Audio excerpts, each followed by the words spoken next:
আসসালামু আলাইকুম। সোনাতলা কল্যাণ সমিতির পক্ষ থেকে আজকের এই ঘাটি আলু ঘাটি, বগুড়ার ঐতিহ্যবাহী আলু ঘাটি, আপনিও বগুড়ার সন্তান, সেই হিসেবে আজকের আমাদের এই আয়োজনটা কেমন লাগতেছে একটু? এখন বগুড়া একটা উপজেলা সোনাতলার সোনার ছেলেরা আজকে জড়ো হয়েছে, তো সবই তো দেখতে মানে এত পরিমাণ লোকজন একটা উপজেলায় ওই সমিতি উপলক্ষে আসে এবং আলুঘাটির প্রোগ্রাম, এটা অন্যান্য জেলায় খুব কম দেখা যায়, কিন্তু মানে অন্যান্য উপজেলায়, আমাদের উপজেলায় তো ওইরকম নাই বলেই চলে। তো ভালো লাগতেছে যে আমাদের একই এলাকার মানুষজন সব এখানে আছে, আমরা ওই আলুঘাটি খাচ্ছি। আজকে কেমন স্বাদ হয়েছে? অন্যান্য না, ভালো হয়েছে, অনেক ভালো হয়েছে। শুক্রিয়া শুক্রিয়া। আমরা আরেকটু আরেকটু শুনবো আমাদের মাননীয় এমপি মহোদয়, তিনি এখনো খাবার শুরু করেননি। আমরা তার কাছে একটু পরে আসবো।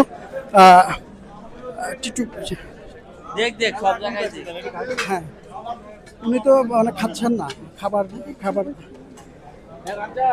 আমরা আজকে আরেকজনের কাছে একটু আমি শুনবো, আজকের আমাদের এই উপজেলা কল্যাণ সমিতির পক্ষ থেকে আলু ঘাটিটা কেমন ছিল? আলু ঘাটি তো খাচ্ছি, ভালো লাগতেছে এখন পর্যন্ত। তো খাওয়া শেষে যখন মঞ্চে যে বক্তব্য দিব তখন পরিপূর্ণ মানে মন্তব্য করবো আর কি। ঠিক আছে, তবে সবকিছু মিলে উপস্থিতি সবকিছু খুব সুন্দর, খুব সৌহার্দ্যপূর্ণ পরিবেশ, ভালো লাগতেছে। ধন্যবাদ। আপনার কাছে আজকে কেমন লাগতেছে? না, এটা উৎসব মুখর পরিবেশে হচ্ছে এবং আমরা সবাইকে একত্রে পেয়েছি, এজন্য অনেক ভালো লাগতেছে। ধন্যবাদ। আমরা আসলে এই বগুড়ার ঐতিহ্য হিসেবে যেটা আমরা সবসময় দেখি সেটা হচ্ছে আমাদের দই, আলু ঘাটি, মরিচ এবং বগুড়ার ঐতিহ্যের আরও অনেক কিছু আছে, কিন্তু এর বাইরে যে আমাদের ধারণ বাহক হিসাবে যেটা কাজ করে সেটা হচ্ছে আমাদের আলু ঘাটি। তো একটু আমাদের মাননীয় সংসদ সদস্য তিনিও আজকে উপস্থিত আছেন আলু ঘাটি অনুষ্ঠানে, একটু আমরা শুনবো। তার সহধর্মিণীও আছেন আমাদের সোনাতলা, সারিয়াকান্দি, বগুড়া ৩৬ এবং বগুড়া ১ আসনের মাননীয় সংসদ সদস্য।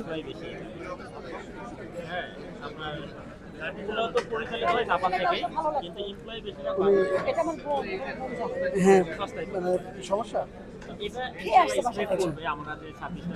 আচ্ছা, আজকে এসে কেমন লাগতেছে আপনার? ভালো, অবশ্যই ভালো লাগছে।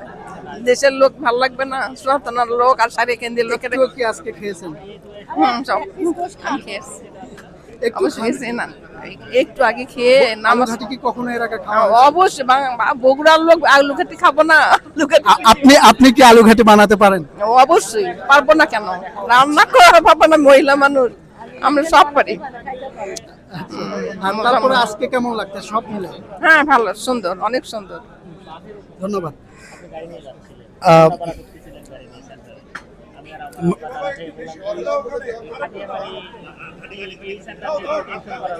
মাননীয় সংসদ সদস্য আছেন, আমরা একটু কথা বলবো।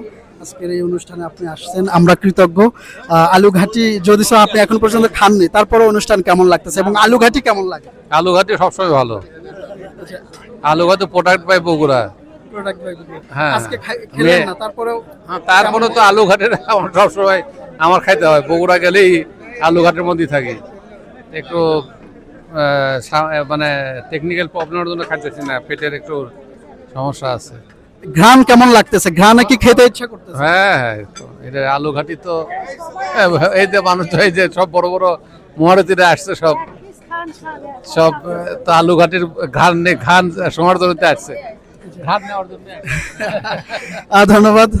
আজকে অনেক গুণীজন এখানে উপস্থিত হয়েছেন এবং অন্যান্য যারা আছেন তাদেরও কাছে একটু যাব।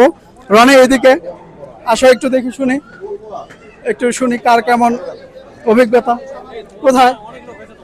আচ্ছা, কোথায়? আচ্ছা, তুমি ই করো। আচ্ছা, লাইনে ভাই, কেমন লাগতেছে? প্রতিটা টেবিল ভালো লাগছে ভাই, ভালো লাগতেছে। কোথা থেকে আসছেন? বগুড়া সোনাতলা। আচ্ছা, না, সোনাতলার কোথায়? সোনাতলা 25% টাকা নেই। ধন্যবাদ। এখানে হ্যাঁ, আচ্ছা, আমাদের হ্যাঁ, কেমন লাগছে ভাই তুমি?